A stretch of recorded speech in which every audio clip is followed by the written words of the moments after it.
ستارے زمین پہ دھڑام دھڑام کر کے گریں گے. وَإِذَا الْأَرْضُ مُدَّتْ زمین بوریے کی طرح سے لپیٹ دی جائے گی.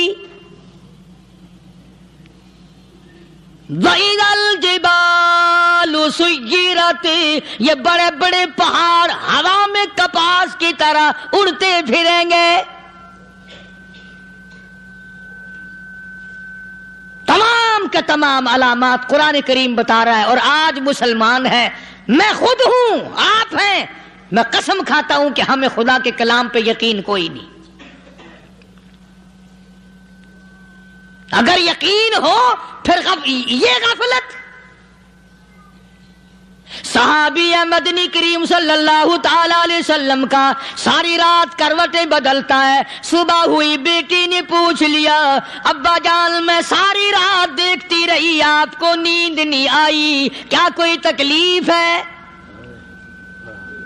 دیکھنے والی بیٹی کے بھی قربان جاؤں، بے چین ہونے والے ابا کے بھی قربان جاؤں. آخر بیٹی بھی جاگ رہی ہوگی تبھی تو دیکھا ہوگا. کہنے لگے ابا میں نے ساری رات کروٹیں بدلتے دیکھا، کیا بات ہے، آج نیند کیوں نہیں آئی؟ فرمایا لختے جگر او نور نظر، او میری بیٹی کل قرآن کریم کی ایک آیت سن کے آیا ہوں، ثم لم یتوبوا فلہم عذاب جہنم ولہم عذاب الحریق.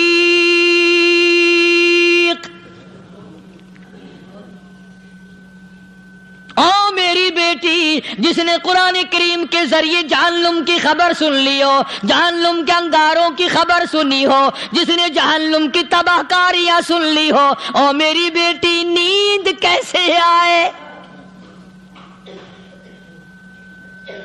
کیسے نیند آئے؟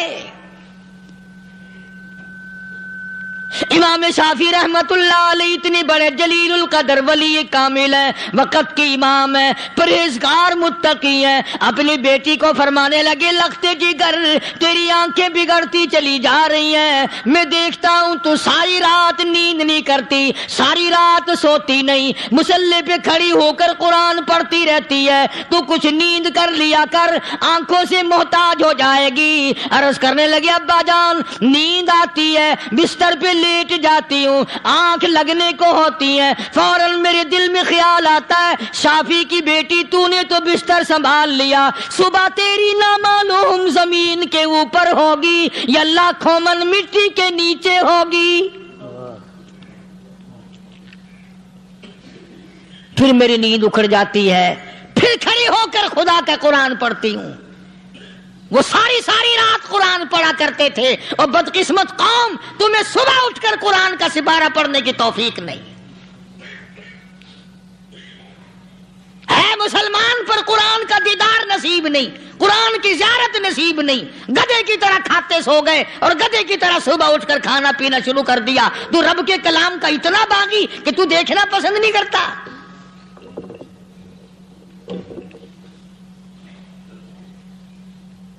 اور دنیا کی چیز اگر گھر میں نہ ہو، ٹھنڈے ٹھنڈے سانس مارتے ہیں عورتیں بھی، ہاں جی اپنی زمین کوئی نہیں نا، اپنی ہاں جی مکان اچھا اپنے پاس کوئی نہیں، فلاں چیز اپنے پاس کوئی نہیں. کبھی کسی نے ٹھنڈا سانس مارا کہ ہم 10 آدمی ہیں گھر کے، ایک آدمی بھی قرآن پڑھنے والا نہیں، ہم سارے کے سارے پتہ نہیں کیسے اکٹھے ہو رہے ہیں. اگر دل میں عظمت ہو، ڈاکٹر ہو، افسر ہو، وزیر ہو، آخر ہے تو انسان، ہے مسلمان، ہے مدنی کریم صلی اللہ علیہ وسلم کا امتی، پھر قرآن سے اتنا دور کیوں ہے؟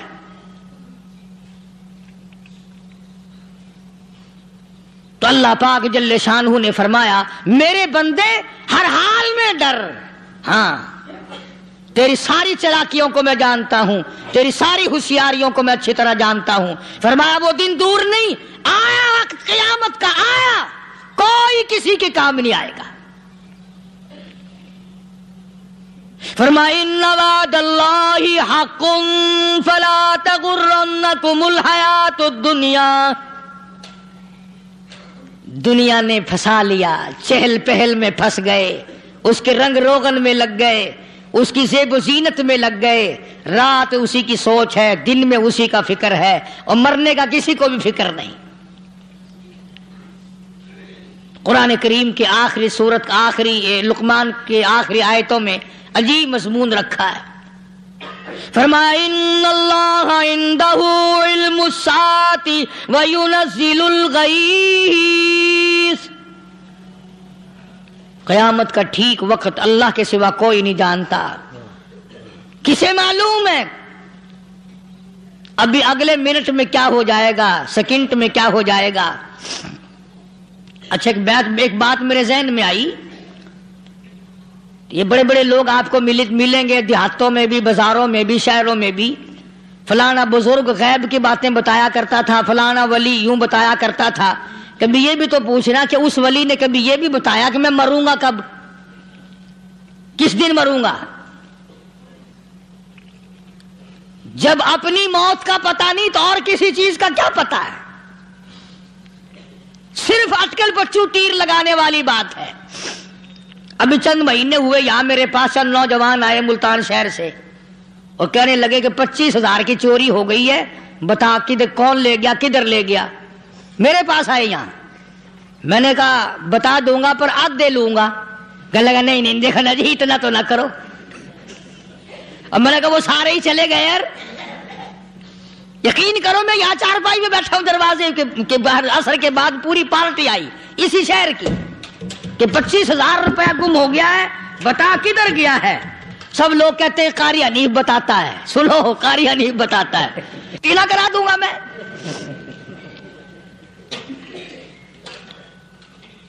جتنا میں نے انکار کیا میرے سر ہوتے چلے گئے۔ اخیر میں نے بکواس کر دی، میں نے کہا اچھا بتاؤں گا پھر آدھے لوں گا۔ کہنے لگے نہیں، تماشا دیکھا، یعنی اندازہ لگاؤ کہ ہم شہر سے سن کر آئے ہیں کہ قاری حنیف چوریاں بتاتا ہے۔ اللہ غنی، کس کو معلوم ہے کہ ابھی کیا ہو جائے گا؟ اللہ پاک نے کسی کو نہیں بتایا۔ فرمایا ان اللہ عندہ علم الساعۃ وینزل الغیث،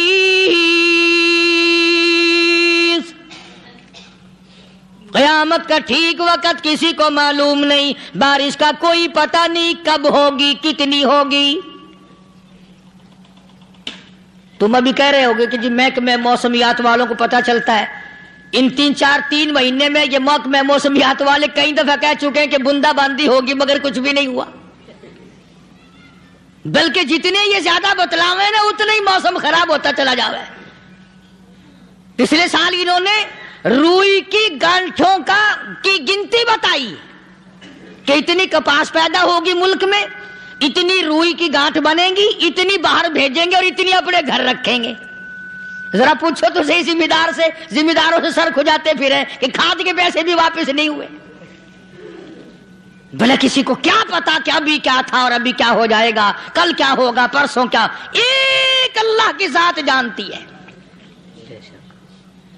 فرمایا وَيُنَزِّلُ الْغَيْثَ، کوئی نہیں جانتا بارش کب ہوگی، کتنی ہوگی، کہاں تک ہوگی، کس قدر ہوگی، کس طرح میں ہوگی، کہاں نہیں ہوگی۔ وَيَعْلَمُ مَا فِي الْأَرْحَامِ، کوئی نہیں جانتا عورت کے پیٹ میں کیا ہے، لڑکا ہے کہ لڑکی۔ باپ کو پتہ نہیں، ماں کو پتہ نہیں، دادی کو پتہ نہیں، نانی کو پتہ نہیں۔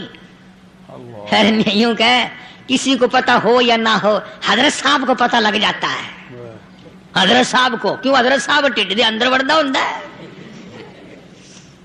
تماشا دیکھ، کوئی کسی کو پتہ نہیں چلتا، اور خدا نے اپنی خدائی کسی کو تقسیم کر کے دینی نہیں۔ لم یلد ولم یولد، نہ میرے ماں باپ، نہ میں کسی کا باپ، نہ میری اولاد، نہ میں کسی کی اولاد۔ اللہ الصمد، بے نیاز، بے مثال ہوں، ہمیشہ سے ہوں اور ہمیشہ رہوں گا۔ سام میرے میرے محتاج ہو، میرے دروازے کے گداگر ہو، میرے دروازے کے فقیر ہو، میرے دروازے کے دستے نگر ہو، آؤ مانگو کھاؤ، موت آئے مر جاؤ، اگر اکڑو گے فرمایا پھر میں نے بڑی بڑی سزائیں دی ہیں لوگوں کو۔ ہاں ہاں، میں تو توبہ بھی منہ سے نہیں نکلنے دیتا، کلمہ تو کلمہ ہائے نہیں کرنے دیتا میں، جب میں موت کا پیغام دوں یکدم دل کی حرکت بند ہو جاتی ہے، ہائے بھی نہیں، اوئی بھی نہیں، اف بھی نہیں، کچھ بھی نہیں۔ فرمایا وَيَعْلَمُ مَا فِي الْأَرْحَامِ، کسی کو پتہ نہیں عورت کے پیٹ میں کیا چیز ہے۔ دیکھو نا، جس نے 9 مہینے بچہ پیٹ میں رکھا، جب بچہ پیدا ہوتا ہے نا خود ماں بھی کان لگاتی ہے، بتائیں گی لڑکا ہے کہ لڑکی ہے، بےتابی سے انتظار کرتی ہے، بڑی بے قراری سے انتظار کرتی ہے عورت کہ یہ دائی بول لے، کوئی اور پاس والی بول لے، کوئی اور چھوٹی بڑی گھر کی عورت بول کے بتائے کہ لڑکا ہے کہ لڑکی ہے۔ اور جس نے 9 مہینے پیٹ میں رکھا، جب اس کو پتا نہیں تو پرلی طرف بیٹھے ہوئے حضرت صاحب کو پتا کیسے چل گیا؟ وَيَعْلَمُ مَا فِي الْأَرْحَامِ، زیادہ سے زیادہ تمہیں یہ کہیں گے جی فلاں بزرگ نے دعا کی تھی اللہ میاں لڑکا دے گا، لڑکا ہو گیا، ٹھیک ہے دعا تو بھی مانگ، بزرگ بھی مانگے، پیر بھی مانگے، فقیر بھی مانگے، عالم بھی مانگے، ماں بھی مانگے، باپ بھی مانگے، خاندان سارے مانگو، بات یہ ہے مانگو تو سارے، پر یوں کہو دینے والا وہ ایک ہے بس، یہ ہے اصل بات، اور مانگنے کی تو کوئی کسی کی وہ نہیں۔ امام الانبیاء محبوب کبریا حضرت محمد مصطفیٰ صلی اللہ تعالی علیہ وسلم سیدہ عائشہ صدیقہ رضی اللہ تعالیٰ عنہ فرماتی ہیں میں سوئی ہوئی تھی، اچانک میری آنکھ کھلی، میں نے کالی کملی والے کو سجدے میں دیکھا، رو رہے ہیں، دعائیں مانگ رہے ہیں، رو رہے ہیں۔ حضرت عائشہ فرماتی ہیں اللہ اکبر، فرماتی ہیں اتنے روئے سرکار مدینہ صلی اللہ علیہ وسلم، سانس رک گیا، سانس گھٹ گیا آپ کا۔ حضرت عائشہ فرماتی ہیں میں اپنا جگر پکڑ کے بیٹھ گئی، کہیں آج بیوہ تو نہیں ہو جاؤں گی۔ نبی نے اتنا مانگا، اتنا مانگا، اتنا مانگا، اس کائنات میں مانگنے والا کوئی آیا ہی نہیں، ہر آن مانگا، ہر لمحہ مانگا، ہر گھڑی مانگا، اور اتنا مانگا۔ میری بات لکھ کے لے جاؤ انشاءاللہ، کچی پکی بات نہیں۔ سیدہ عائشہ صدیقہ رضی اللہ تعالیٰ عنہ گواہ ہے، سیدہ فاطمہ الزہرا رضی اللہ تعالیٰ عنہ گواہ ہے، نبی کی گھر والی گواہ، نبی کی لخت جگر نوری نظر فاطمہ الزہرا گواہ، فرماتی ہیں حضور کریم صلی اللہ علیہ وسلم کا جب آخری وقت آیا، آواز بالکل ختم ہو گئی، آواز بالکل پست ہو گئی، پھر بھی لب حرکت کرتے تھے، لب حرکت کرتے تھے، دونوں کی دونوں فرماتی ہیں ہم نے کان لگایا، آواز تھی ربی حبلی امتی، ربی حبلی امتی، اور میرے مولا میری امت کو معاف کر دے۔ اور خدا کی قسم کالی کملی والے نے آخری سانس تک مانگا ہی مانگا۔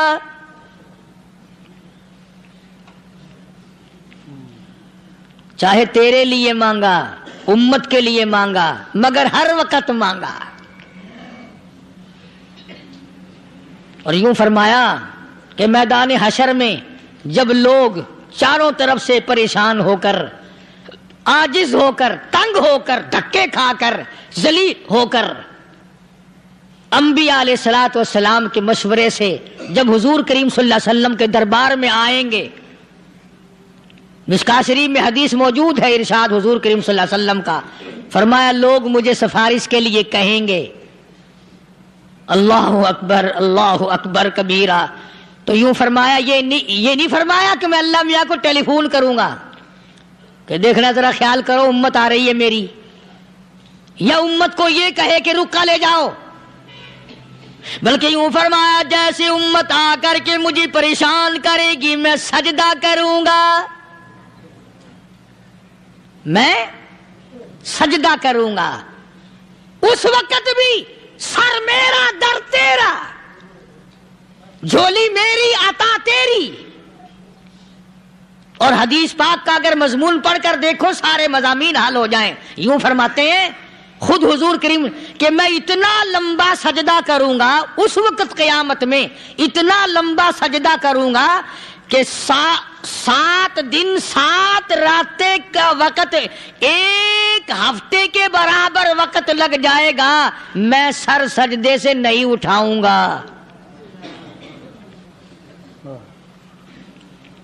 اتنا لمبا سجدہ کروں گا کہ 1 ہفتے کی مقدار وقت لگ جائے گا۔ یہ مقدار کیوں فرمایا؟ قیامت کا دن ہے نا، دن ڈھلنا نہیں، چھپنا نہیں، رات آنی ہی نہیں، رات تو ہے ہی نہیں نا، اس لیے فرمایا 1 ہفتے کی مقدار دن لگ جائے گا، وقت ختم ہو جائے گا پورا ہفتے کے برابر۔ اس کے بعد اللہ پاک مجھے فرمائیں گے ارفع راسک یا محمد صلی اللہ علیہ وسلم، میرے محبوب سر اٹھاؤ، سل مانگو توتا دوں گا، مانگو دیا جائے گا، سوف یعطیک ربک فترضی، تیرا رب تجھے راضی کر دے گا۔ صحابہ اکرام رضوان اللہ تعالی علیہ مجمعین نے عرض کر دیا یا رسول اللہ صلی اللہ علیہ وسلم آپ کس وقت راضی ہوں گے؟ کتنے لوگ جنت میں چلے جائیں گے، دوزخ میں چلے جائیں گے، آپ کس وقت راضی ہوں گے؟ خدا کی قسم اس محسن کائنات کا کیا کہنا کالی کملی والے نے جو ہم پر مہربانی فرمائی، یوں فرمایا جب تک ایک ایک امتی کلمہ پڑھنے والے کا ہاتھ پکڑ کر جنت میں نہ لے جاؤں میں محمد الرسول اللہ کو چین نہیں آئے گی، ایک ایک کو لے جاؤں گا اور چین نہیں آئے گا مجھے اس وقت بھی۔ تو عرض یہ کر رہا تھا کہ قرآن کریم نے اور تمام چیزوں میں عقیدے کا سدھار کہ عقیدہ بناؤ، یہ جو عقیدہ ہے نا اس کی حیثیت ایسی ہے جیسے پہلی اینٹ عمارت کی، اگر اینٹ ٹیڑھی ہو گئی تو ساری عمارت ٹیڑھی ہو جائے گی، اگر عقیدہ صحیح نہیں تو سارے اعمال ٹیڑھے ہو جائیں گے، اور اگر عقیدہ صحیح ہے تو اعمال بھی اور تمام افعال بھی اخلاق بھی تمام کی بنیاد جو ہے وہ صحیح رہے گی اور اچھی توفیق ہوگی۔ یہ عربی کلمہ ہے، آپ اور میں اگر کلمے کا معنی سمجھ لیں پھر بھی بات بنتی ہے، یہی تو معنی لا الہ الا اللہ، کوئی نہیں بگڑی بنانے والا، کوئی نہیں حاجت روا، کوئی نہیں مشکل کشا، کوئی نہیں تیرا ہاتھ پکڑنے والا، کوئی نہیں مجھے اور آپ کو اولاد دینے والا، کوئی نہیں بیوی بچے دینے والا، کوئی نہیں یہ ہر روز روٹی کھلانے پانی پلانے والا اس کے سوا کوئی نہیں الا اللہ، ایک اللہ کی ذات ہے۔ اور فرمایا کہ یہ بتایا کس نے کہ یہ سب کچھ کرنے والا کون ہے؟ محمد الرسول اللہ صلی اللہ علیہ وسلم، کہ ہمارے آقا اور مولا حضرت محمد الرسول اللہ صلی اللہ علیہ وسلم نے بتایا۔ تو قرآن کریم کی ان آیتوں نے وضاحت کر دی وما تدری نفس ماذا تکسب غدا، کسی کو پتہ نہیں کل کیا ہو جائے گا، صبح کو کیا ہو جائے گا، شام کو کیا ہو جائے گا۔ وما تدری نفس بأي أرض تموت، کوئی نہیں جانتا موت کس جگہ پہ آئے گی۔ کسے معلوم ہے کہ میری قبر کہاں بنے گی؟ کوئی نہیں جانتا میرے اس بدن کو جانور کھا جائیں گے، کسی کو علم نہیں ہے کہ قبر کا گڑھا ملے گا کہ نہ ملے گا، کفن ملے گا کہ نہ ملے گا، نماز جنازہ نصیب ہوگی کہ نہ ہوگی، غسل نصیب ہوگا کہ نہ ہوگا، کوئی نہیں جانتا۔ کلمہ پڑھتے موت آئے گی یا کنجری کے گانے سنتے گاتے موت آئے گی؟ کس کو علم ہے کہ آخری کلام جو دنیا میں ہوگا وہ درود پاک ہوگا یا قرآن کریم ہوگا یا دعا ہوگی یا استغفار ہوگا، اور یا گالی منہ سے نکلے گی، دم نکل جائے گا؟ کسے معلوم ہے؟ اس لیے فرمایا وما تدری نفس بأي أرض تموت، کوئی نہیں جانتا موت صبح آئے گی یا شام آئے گی، بیوی بچوں کے سامنے آئے گی یا اسپتال میں کوئی پاس ہوگا بھی یا کہ نہیں جس وقت موت آئے گی کسے معلوم؟ سجدے میں آئے گی یا کنجری کی گود میں آئے گی کیا پتا؟ فلم میں آئے گی یا مسجد میں آئے گی؟ پچھلے دنوں ایک جگہ ایک آدمی نے صبح کی اذان دی، بڑی اچھی اذان دیا کرتا تھا، اللہ کا نام بلند کیا، زمین پہ بیٹھا اور ختم۔ فجر کی اذان دی، جو سنے انہوں نے کہا یار ابھی تو اذان دی تھی، بس اللہ کی طرف لوگوں کو بلایا اور خود دنیا سے رخصت ہو گیا۔ ہاں کسی کی موت یوں بھی آیا کرتی ہے، کسی کی سجدے میں آ جاتی ہے، کسی کی مراقبے میں آ جاتی ہے۔ اللہ اکبر۔ کسی کی نماز میں آئے، اللہ کی طرف دھیان لگے ایسا لگے کہ لگی جائے وہ چلا ہی جائے۔ ہمارے استاد محترم مولانا عبد الخالق صاحب رحمۃ اللہ علیہ یا کبیر والے میں تھے، بہت بڑے عالم، جید عالم، سمندر تھے علم کے۔ بس صبح کی نماز کے بعد مراقبے میں بیٹھے، اللہ اللہ کر رہے ہیں، بس جیسے اتحیات میں بیٹھتے ہیں نا اسی طریقے سے بیٹھے تھے۔ دن چڑھ گیا، بھتیجے نے آ کر کے کہا حضرت ناشتہ تیار ہے، جواب کوئی نہیں۔ پھر کچھ دیر کے بعد آیا کہ حضرت ناشتہ تیار ہے، جواب کوئی نہیں۔ اور دن چڑھ گیا، ہاتھ لگا کے دیکھا کہ حضرت تو پہنچ گئے اللہ کے یہاں۔ کس حالت میں؟ ایسی اللہ اللہ اللہ سے لو لگائی کہ اللہ ہی کے یہاں چلے گئے۔ اور ان اللہ والوں کے پاس اس نیت سے لگا کرو میری آخرت بن جائے، میری قبر بن جائے، میرا آخری کلام جو دنیا میں ہو وہ کلمہ ہو، استغفار ہو، درود پاک ہو، قرآن کریم ہو، پھر تو مزہ ہے۔ اور اگر ہائے ہائے ہائے ہائے کرتے مر گئے تو کیا ہوا؟ فرمایا ان اللہ علیم الخبیر، میں خدا کی ذات تمام چیزوں سے واقف ہوں۔ مجھے تو پتا ہے نا، تیرے ایک ایک سانس کا پتا ہے، تیری رگ کے ایک ایک خون کے قطرے کا مجھے پتا ہے۔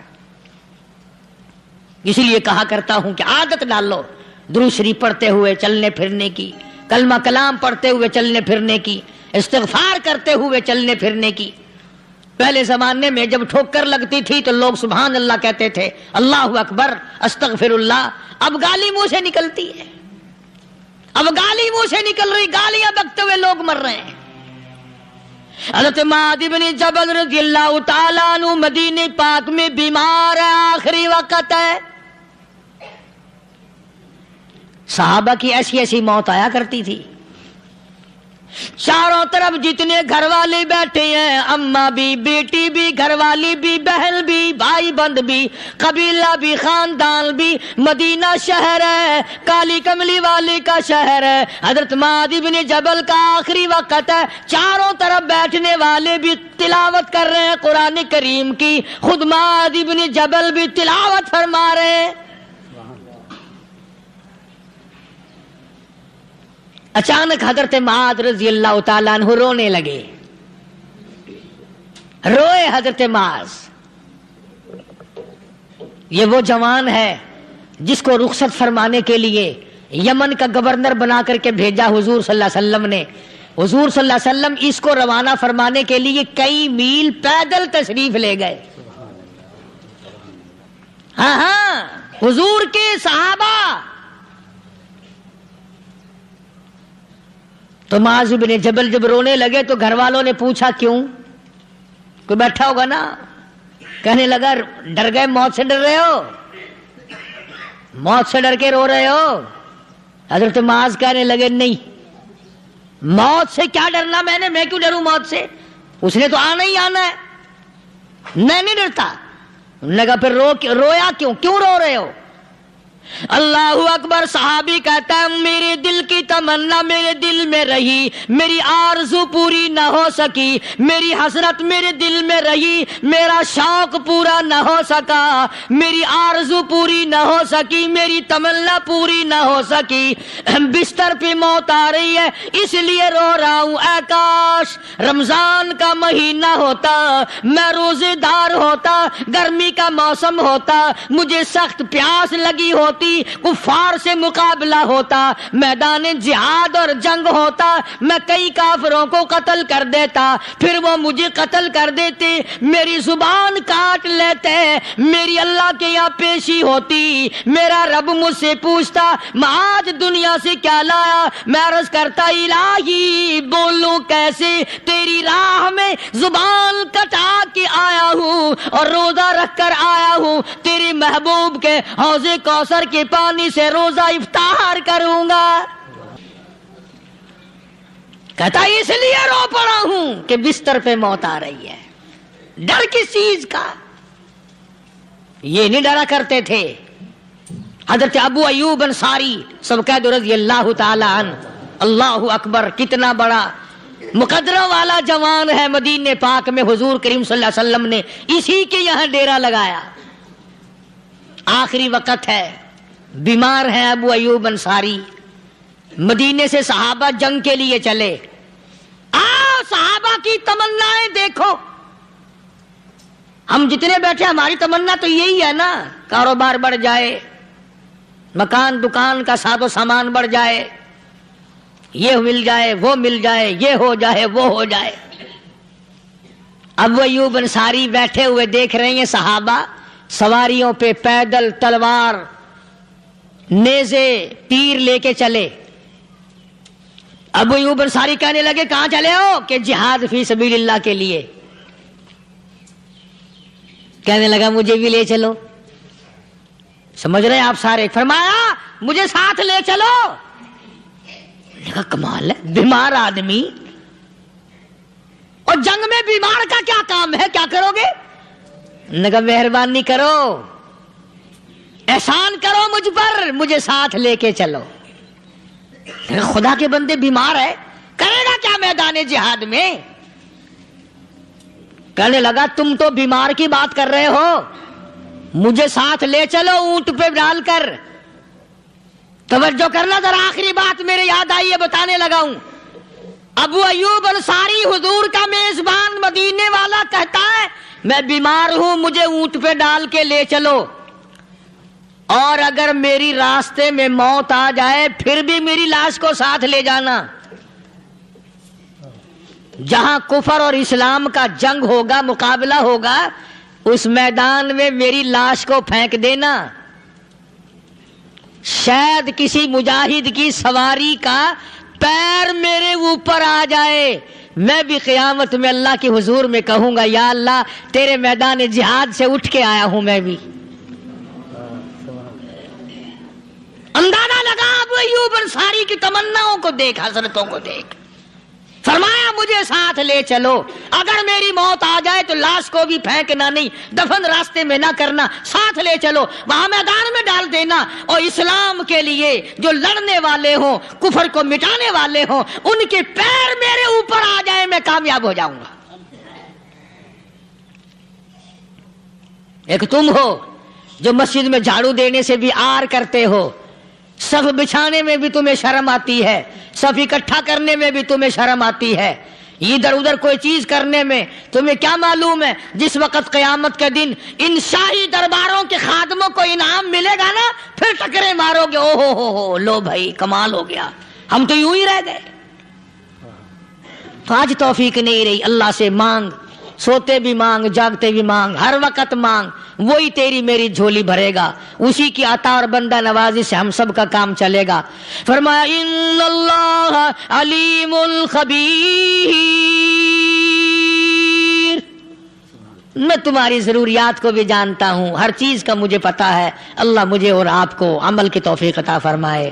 اللہ پاک اپنے فضل و کرم سے ہم سب کو اپنے بندے بنا لے, عقائد اور اعمال کی درستی فرما دے, مرتے وقت ایمان کی دولت عطا فرمائے. وآخر دعوانا الحمدللہ رب العالمین.